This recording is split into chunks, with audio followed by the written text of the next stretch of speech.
নমস্কার, আমি শ্রাবণী। রোজকার মতো আজও আমি এসে গেছি তোমাদের একটা গল্প শোনাতে। আমার এই চ্যানেলটিতে আমি তোমাদের রোজ বিভিন্ন ধরনের গল্প শোনাবার চেষ্টা করি। আজকে আমি তোমাদের একটি কাহিনী শোনাবো। কাহিনীটির নাম হলো কে ছিলেন ঈশপ। তো বন্ধুরা, তোমাদের প্রথমেই জানাই যে আমি একজন শারীরিক প্রতিবন্ধী। নিজের প্রতিবন্ধকতাকে ভুলে নিজের পরিচয় তৈরি করার লক্ষ্যেই তোমাদের এই গল্প শোনানোর কাজটা শুরু করেছি। তোমাদের সাহায্য বা সাপোর্ট পেলে তবেই আমি এই কাজে সফল হতে পারবো। তো বন্ধুরা, আমি তোমাদের রিকোয়েস্ট করছি, প্লিজ তোমরা আমার বলা গল্পগুলো স্কিপ না করে গিয়ে পুরোটা শোনো। আমার চ্যানেলটা সাবস্ক্রাইব করো, লাইক করো, কমেন্ট করো ও একটু শেয়ার করে দাও। আর এখনও অবধি যেসব বন্ধুরা আমার চ্যানেলটা সাবস্ক্রাইব করেছো সেই সব বন্ধুদের আমি অনেক ধন্যবাদ জানাই। তো চলো তোমাদের আজকের গল্প বা কাহিনীটা শোনানো শুরু করি। কাহিনীটার নাম হলো কে ছিলেন ঈশপ। ঈশপের নাম শোনেনি এমন মানুষ মনে হয় গোটা পৃথিবীতেই খুব বেশি একটা নেই।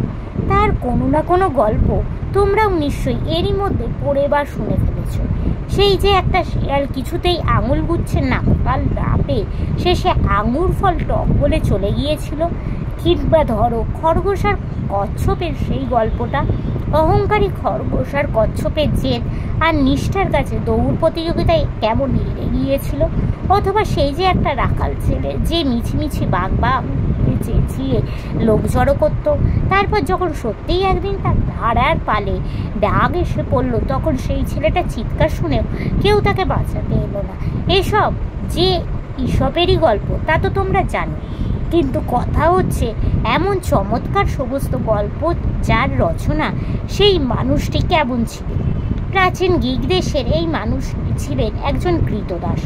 তার চেহারা এমন কিছু আহামরি সুন্দর ছিল না, তা নিয়ে তাকে অনেক উপহাসও শুনতে হতো। তবে মানুষ হিসাবে তিনি ছিলেন অনেক জ্ঞানী।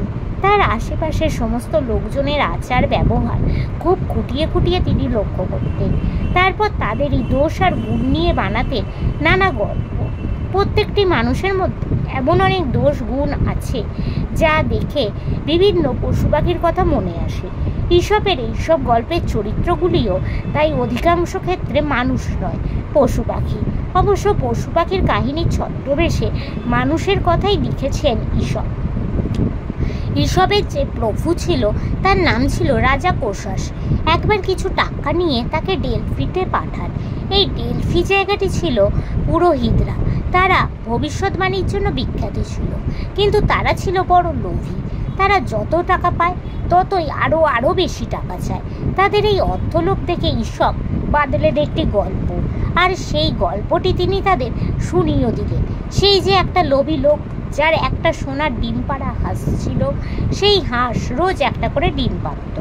লোকটা ভেবেছিল যে সোনার হাঁস ডিম পাড়ে, তার মানে তার পেটে নিশ্চয়ই অনেক সোনার ডিম আছে।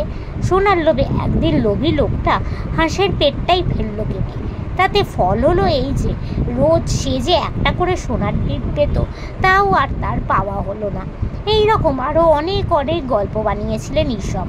সবই হলো তার নীতি গল্প, অর্থাৎ যেই গল্পগুলো পড়ে শুধু মজা পাওয়া যায় তা নয়, সেই সঙ্গে পাওয়া যায় খুব ভালো সব উপদেশ। দয়া, মায়া, ভালোবাসা, সততা, কৃতজ্ঞতা, পরোপকার, শ্রদ্ধা, ভক্তি, এই সব সদ্গুণ যে আমাদের জীবনে কত জরুরি তা আমাদের মনে করিয়ে দেন ঈশপ। ঈশপের গল্পগুলো অনুবাদ করা হয়েছে পৃথিবীর নানা দেশে, প্রতি যুগের নিজস্ব ভাষায়। তাই সরাসরি অনুবাদ না করেও অনেকেই গল্পগুলোকে নিজেদের দেশে আর সময়ের উপযোগী করে একটু বদলেও নিয়েছেন, কিন্তু তাতেও গল্পগুলোর মূল্য একটুও কমেনি। মানবজাতির সবচেয়ে বড় শিক্ষকদের একজন হলো এই মানুষটি, যার নাম ঈশপ। তো বন্ধুরা, আজকের এই গল্প বা কাহিনীটি এখানেই শেষ হলো। তোমাদের যদি ভালো লাগে প্লিজ লাইক করো, আমার চ্যানেলটা সাবস্ক্রাইব করো ও শেয়ার করো। আজকের মতো আমি চললাম, আবার আমি কাল চেষ্টা করব তোমাদের এরকমই কোনো গল্প বা কাহিনী শোনাবার। আজকের মতো টাটা।